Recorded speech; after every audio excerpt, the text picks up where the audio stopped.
كيلي رودني بنت عمرها 16 سنة من تروكي كاليفورنيا ذهبت إلى حفلة قرب مخيمة عائلة براوسر على ضفاف البحيرة تاهو. كانت متحمسة وتضحك.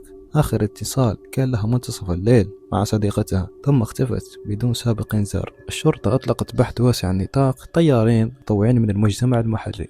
كل يوم يمر ويزيد القلق، ولا أثر لها ولا سيارتها الهوندا CR-V موديل 2013. بعد أسبوعين الشرطة شيكت على المكان بس ما وجدوا ولا شيء، وتبقى الماء ما دوروه. دخل فريق غوص تطوعي معروف باسم مغامرات بهدف، مختصين بالبحث عن مفقودين تحت الماء مع معداتهم المتقدمة. ما بدأوا بالبحث العشوائي، بل سألوا سؤال واحد: لو كانت السيارة اختفت مع فتاة قرب الماء، وين نلقى أثرها؟ استخدموا جهاز سونار يمسح القاع، وصورة دقيقة أقل من ساعة ظهر شيء غير طبيعي بين الظلال. نزل الغواصون وكانت هناك سيارة.